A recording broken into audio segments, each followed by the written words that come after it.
Shalom, chers frères et sœurs dans le Seigneur, que Dieu vous bénisse. Nous venons encore dans cette énième vidéo partager avec vous la parole du Seigneur sur ce thème que nous avons donné comme l'Église glorieuse, sans tache, ni ride, ni même rien de semblable. Ce thème, nous l'avons tiré de Ephésiens 5, 27. Et nous avons aussi lu Apocalypse, chapitre 3, verset 4. Nous avons parlé d'une église glorieuse, une église sainte, une église sans tache, une église irrépréhensible. C'est cela la volonté de Dieu pour nous. Dieu veut que nous, peuple de Dieu, en tant que son église, nous puissions marcher dans une sainteté absolue, pas une sainteté partielle, pas la sainteté de temps en temps, mais une sainteté de tous les jours. Voilà pourquoi il est important de pouvoir partager ensemble ce message. Nous allons voir aujourd'hui beaucoup plus l'aspect de la repentance, car la repentance est importante si nous voulons marcher dans la sainteté, si nous voulons vivre une vie qui plaît à Dieu. Nous devons être des enfants de Dieu qui marchons dans la repentance et le dépouillement. Je parlerai du dépouillement un peu plus tard. Mais pour le moment, nous allons parler beaucoup plus de la repentance. En fait, la repentance, c'est quoi? Je ne vais pas aller dans des termes théologiques, l'étymologie des mots.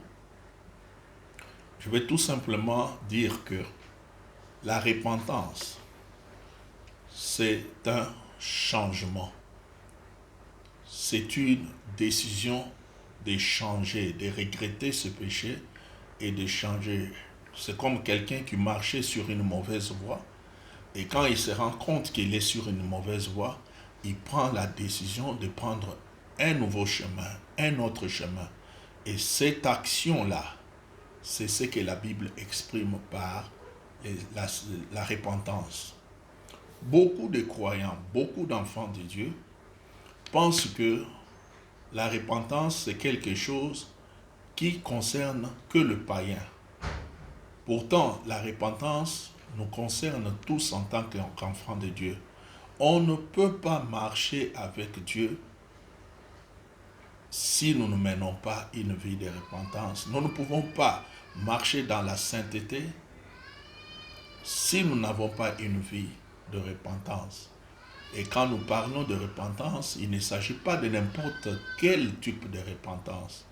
Parce que les fausses repentances existent. Les repentances de lèvres, qui ne sont pas des repentances de cœur, existent. Ce que Dieu veut pour le croyant, c'est une repentance de cœur. C'est une repentance sincère. C'est une repentance vraie, pas une fausse repentance. Alors, comment nous pouvons parler d'une fausse repentance? Oui, il existe des fausses repentances. Il existe des semblants de repentance. Quelqu'un qui ne se convertit pas, qui ne se repent pas, mais il fait semblant. Il donne l'impression de se repentir. Nous devons savoir que tu peux tromper un homme, mais tu ne pourras jamais tromper Dieu. Dieu, on ne le trompe pas. Dieu sait si ta repentance est sincère ou si ta repentance n'est qu'une repentance de façade.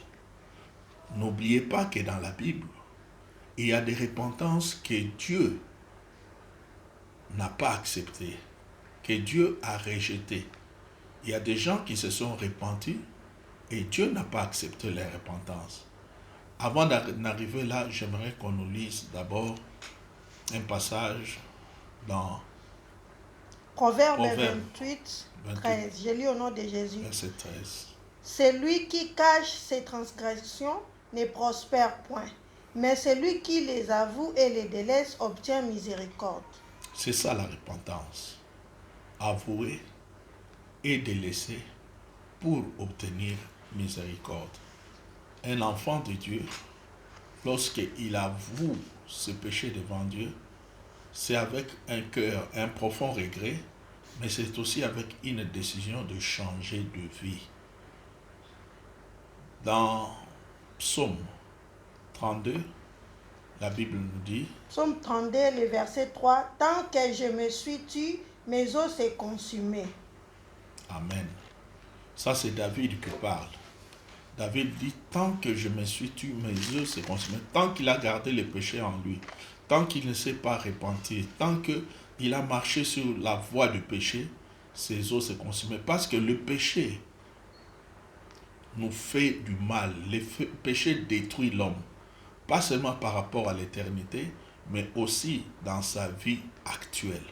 Le péché a des conséquences éternelles et le péché a des conséquences dans la vie de tous les jours, dans la vie actuelle.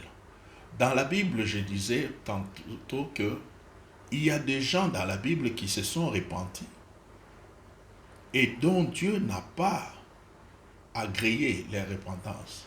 Il peut arriver même que quelqu'un se repente, que Dieu rejette sa repentance. Nous avons l'exemple, je vais vous donner des exemples bibliques. Nous avons l'exemple d'Ésaü. Dans Hébreux chapitre 12, 16 à 17, j'ai lu au nom de Jésus. Amen. À ce qu'il n'y ait ni impudique, ni profane comme Ésaü, qui pour aimer vendit son droit d'aînesse.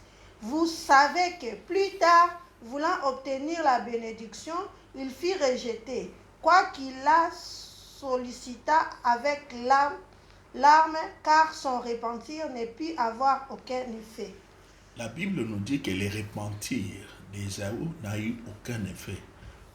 Quoiqu'il l'a sollicité avec larmes, Dieu n'est pas impressionné par nos larmes si elles ne viennent pas de notre cœur. Ésaü, après qu'il ait vendu les droits d'aînesse, a regretté cela. Il a même pleuré, il a crié devant son père Isaac. Mais ce repentir n'a pas eu de fait. N'a pas eu de fait. Donc ne pensez pas que Dieu est comme un grand-père qui est assis dans un coin. Nous pouvons faire tout ce que nous voulons et au moment où nous voulons, à l'heure de notre choix, nous venons vers lui et nous lui disons « je me repens » et lui accepte. Pour que Dieu accepte la repentance, elle doit être une repentance sincère, une repentance vraie, une repentance de cœur. Nous avons l'exemple, encore dans la Bible, de Judas Iscariote. On va nous lire deux passages. D'abord, Matthieu chapitre 27. Matthieu 27, 3 à 5. J'ai lu au nom de Jésus. Alors Judas, qui l'avait livré, voyant qu'il était condamné, se repentit et rapporta les 30 pièces d'argent aux principaux sacrificateurs et aux anciens, en disant, « J'ai péché en livrant les 100 innocents. » Ils répondirent, « Que nous importe? Cela te regarde. » Judas jeta les pièces d'argent dans les temples, se retira et alla se pendre. Amen. Amen. Nous avons l'exemple de Judas que nous pourrons lire encore dans Matthieu 27. Matthieu 26, Ben, 74 à 75. oui. Alors il s'est mis à faire des imprécations et à jurer. Je ne connais pas cet homme. Aussitôt le coq chanta. Et Pierre se souvint de la parole que Jésus avait dite. Avant que le coq chante, tu me régneras 3 fois. Et étant sorti, il pleura amèrement. Les anciens du peuple tinrent conseil contre Jésus pour le faire mourir. Amen. Amen. Ici, j'aimerais faire la comparaison entre les deux repentances. Quand Judas a péché, il a vendu le maître. Il a regretté cela. Il est revenu sur sa décision, emmenant même l'argent de la trahison. Mais malgré son attitude, malgré tout ce qu'il a fait, Dieu n'a pas accepté cette repentance ou cette fausse repentance. Par contre, nous voyons l'exemple de Pierre. Pierre qui, de son côté, ayant renié le maître, ayant renié le Seigneur à 3 reprises, imaginez-vous, 3 fois, il a renié le maître et il a regretté cela. Quand il a regretté cela, vu que sa repentance a été sincère, Dieu l'a agréé, Dieu l'a accepté et Dieu l'a relevé. De sorte que nous voyons que quel rôle il a joué dans les actes des apôtres, comment il a donné la première prédication après la Pentecôte, comment sa marche a été glorieuse. C'est pour dire que ce n'est pas toute repentance que Dieu accepte. Si nous voulons, nous devons nous repentir sincèrement pour chaque péché que nous commettons et même pour des péchés que nous ignorons. David disait dans ses prières, qui connaît ses égarements? Quel est cet homme qui connaît ses égarements? Pardonne-moi ce que j'ignore. Il priait même pour des péchés qu'il ignorait lui-même. Parce qu'il existe des péchés que nous ignorons. Il y a des choses qui sont des péchés, mais dont nous n'avons pas conscience. Ce n'est pas parce que tu ne connais pas que ceci est mal et que tu peux le faire et que Dieu ne te condamnera pas. Vous savez, la justice de ce monde est tirée de la parole de Dieu. La justice de ce monde dit, nul n'est censé ignorer la loi. Et nous qui avons des Bibles, nous ne devons pas ignorer la Bible. Ce n'est pas parce que quelque chose n'est pas péché à tes yeux que cela n'est pas aussi péché aux yeux de Dieu. Ce n'est pas parce que ton église n'appelle pas cela péché que cela n'est pas péché. Ce n'est pas parce que ton pasteur ne condamne pas ce mal que Dieu aussi ne